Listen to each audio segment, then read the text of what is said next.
ലോക ഹൃദയ ദിനത്തോടനുബന്ധിച്ച് തൃശൂർ ആത്രേയ ഹോസ്പിറ്റൽ വാക്കത്തോൺ സംഘടിപ്പിച്ചു. വാക്കത്തോണിന് കാർഡിയോളജിസ്റ്റ് ഡോക്ടർ ത്രിദീപ് നേതൃത്വം നൽകി. Thrissur corporation health standing committee chairman PK. Shajan walkathon flag off ചെയ്തു. വാക്കത്തോണിൽ walkers palace ground, Vadakkunnathan walkers അംഗങ്ങളും പങ്കെടുത്തു. വാക്കത്തോണിന് ശേഷം ആത്രേയ ഹോസ്പിറ്റൽ കൂടിയ യോഗത്തിൽ ന്യൂറോ സർജൻ ഡോക്ടർ രാംകുമാർ അധ്യക്ഷത വഹിച്ചു. സീനിയർ ആർട്ടിസ്റ്റ് ലക്ഷ്മി മേനോൻ യോഗത്തിൽ ചീഫ് ഗസ്റ്റായിരുന്നു. മുഖ്യ പ്രഭാഷണം ചീഫ് കാർഡിയോളജിസ്റ്റ് ഡോക്ടർ ബാബു ഉത്തപ്പനും, വടക്കുന്നാഥൻ വാക്കേഴ്സിനു വേണ്ടി vice president Joy Daniel, Pradeep Smart, walkers palace ഗ്രൗണ്ടിനു വേണ്ടി വിനോദ് എന്നിവർ ആശംസകൾ പറഞ്ഞു. ആത്രേയ ഹോസ്പിറ്റൽ ഡയറ്റീഷ്യൻ സിന്ത്യൻ ജോൺ നന്ദി പറഞ്ഞു. വെടിനിർത്തലിനുള്ള രാജ്യാന്തര സമ്മർദ്ദം തള്ളി ഗാസയിൽ ഇസ്രായേൽ തുടരുന്ന കര-വ്യോമ ആക്രമണങ്ങളിൽ 44 പേർ മരിച്ചു. കഴിഞ്ഞ ദിവസം UN പൊതുസഭയിൽ കനത്ത പ്രതിഷേധം നേരിട്ട ഇസ്രായേൽ പ്രധാനമന്ത്രി ബെന്യാമിൻ നെതന്യാഹു നാളെ US പ്രസിഡന്റ് ഡൊണാൾഡ് ട്രംപിനെ കാണും. വെടിനിർത്തൽ കരാർ അന്തിമഘട്ടത്തിലാണെന്ന് ട്രംപ് അറിയിച്ചു. തമിഴ്നാട്ടിലെ കരൂരിലുണ്ടായ ദുരന്തത്തെ തുടർന്ന് TVK അധ്യക്ഷൻ വിജയ് സംസ്ഥാന പര്യടനം നിർത്തിവെച്ചു. അതേസമയം ദുരന്തവുമായി ബന്ധപ്പെട്ട വിജയിയെ തിടുക്കത്തിൽ അറസ്റ്റ് ചെയ്യേണ്ടെന്നാണ് സർക്കാർ നിലപാട്. ഇതിനിടെ കരൂർ ദുരന്തത്തിൽ സ്വതന്ത്ര അന്വേഷണം ആവശ്യപ്പെട്ട് മദ്രാസ് ഹൈക്കോടതിയെ സമീപിക്കാൻ TVK തീരുമാനിച്ചു. TVK നേതാക്കളുടെ ഓൺലൈൻ യോഗത്തിലാണ് ഇത് സംബന്ധിച്ച് തീരുമാനമെടുത്തത്. ഇതുമായി ബന്ധപ്പെട്ട നിയമോപദേശം നേടും. അടുത്ത ആഴ്ച കോയമ്പത്തൂർ, നീലഗിരി ജില്ലയിൽ നടത്താനിരുന്ന പര്യടനങ്ങളാണ് വിജയ് നിർത്തിവെച്ചത്. വെല്ലൂരും റാണിപ്പേട്ടുമാണ് ഒക്ടോബർ 5 റാലി തീരുമാനിച്ചിരുന്നത്. ഇതുൾപ്പെടെയാണ് നിർത്തിവെച്ചത്. 40ഓളം പേരുടെ മരണത്തിനിടയാക്കിയ ദുരന്തത്തിൽ ആദ്യമായി പ്രതികരിച്ച വിജയ് പരിപാടിക്കിടെ അപകടമുണ്ടായതോടെ പ്രസംഗം അവസാനിപ്പിച്ച് മടങ്ങിയ നടനും TVK അധ്യക്ഷനുമായ വിജയ് സമൂഹ മാധ്യമത്തിലൂടെയാണ് പ്രതികരണം നടത്തിയത്. എൻ്റെ ഹൃദയം തകർന്നിരിക്കുന്നു. വാക്കുകൾ കൊണ്ട് പറഞ്ഞറിയിക്കാൻ കഴിയാത്ത അസഹനീയ വേദനയിലും ദുഃഖത്തിലുമാണ് ഞാൻ പുളയുന്നത്. കരൂരിൽ ജീവൻ നഷ്ടപ്പെട്ട പ്രിയപ്പെട്ട സഹോദരി സഹോദരന്മാരുടെ കുടുംബങ്ങൾക്ക് എൻ്റെ അഗാധമായ അനുശോചനവും സഹതാപവും അറിയിക്കുന്നു.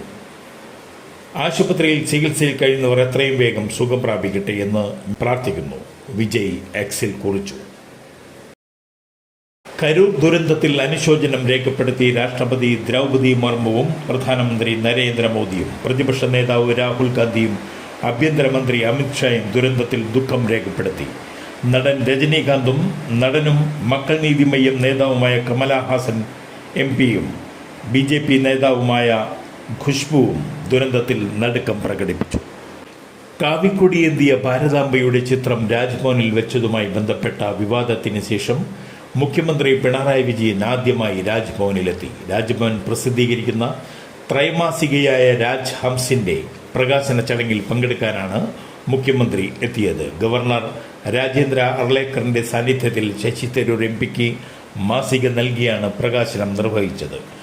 ഏറെ വിവാദങ്ങൾക്കിടയാക്കിയ കാവിക്കൊടിയേന്തിയ ഭാരതാംബയുടെ ചിത്രം വേദിയിലുണ്ടായിരുന്നില്ല. പരിപാടിയുടെ ബാനറിനൊപ്പം ദേശീയ പതാക മാത്രമായിരുന്നു വേദിയിലുണ്ടായിരുന്നത്.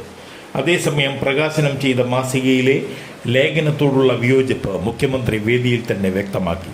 ലേഖനത്തിൽ രേഖപ്പെടുത്തിയിരിക്കുന്നത് സർക്കാരിൻ്റെ അഭിപ്രായമല്ലെന്നും ലേഖകന്റെ അഭിപ്രായമാണെന്നും മുഖ്യമന്ത്രി പറഞ്ഞു. തൃശൂർ ആർട്സ് സൊസൈറ്റി അഥവാ ടാസ് 29ാമത് അഖില കേരള പ്രൊഫഷണൽ നാടക മത്സരം 8ാം ദിവസമായ ഇന്നലെ നാടകത്തിനോടനുബന്ധിച്ച് നടത്തപ്പെടുന്ന ആദരിക്കൽ ചടങ്ങ് മികച്ച നാടക പ്രവർത്തകനായ ജോസഫ് ചേറ്റുപുഴയെയും മികച്ച സിനിമാ നടൻ സുനിൽ സുഗതയെയും ടാസ് ചെയർമാനും യോഗാധ്യക്ഷനുമായ ജോസ് അലുക്ക മൊമന്റോ നൽകി ആദരിച്ചു. ടാസ് വൈസ് പ്രസിഡന്റ് തോമസ് ആമ്പക്കാടൻ സ്വാഗതവും ടാസ് വളണ്ടിയർ ക്യാപ്റ്റൻ ജോബ് നന്ദിയും പറഞ്ഞു. NSSുമായി മധ്യസ്ഥ ചർച്ചയ്ക്ക് ലീഗ് തയ്യാറെന്ന് പാണക്കാട് സാദിഖ് അലി ശിഹാബ് തങ്ങൾ പറഞ്ഞു. NSS വിഷയത്തിൽ ആവശ്യമെങ്കിൽ ഇടപെടുമെന്നും UDFനെ ശക്തിപ്പെടുത്താൻ എന്ത് ചെയ്യണോ അത് മുസ്ലിം ലീഗ് ചെയ്യുമെന്നും തെരഞ്ഞെടുപ്പിന് ഇനിയും സമയമുണ്ടെന്നും പാണക്കാട് സാദിഖ് അലി ശിഹാബ് തങ്ങൾ പറഞ്ഞു. 2 ദിവസം ഇടിവ് പ്രകടിപ്പിച്ചതിന് ശേഷം തിരിച്ചുവന്ന സ്വർണ്ണവില വീണ്ടും മുകളിലേക്ക്. ഇന്ന് പവന് 440 രൂപ കൂടി 84,680 എത്തി. ഗ്രാം വിലയിലുണ്ടായത് 55 രൂപയുടെ വർധന. 1 ഗ്രാം സ്വർണത്തിന്റെ വില 10,585. ഈ മാസം ആദ്യം 77,640 രൂപയായിരുന്നു സംസ്ഥാനത്തെ സ്വർണ്ണവില. സെപ്റ്റംബർ 9 വില 80,000 പിന്നിട്ടത്.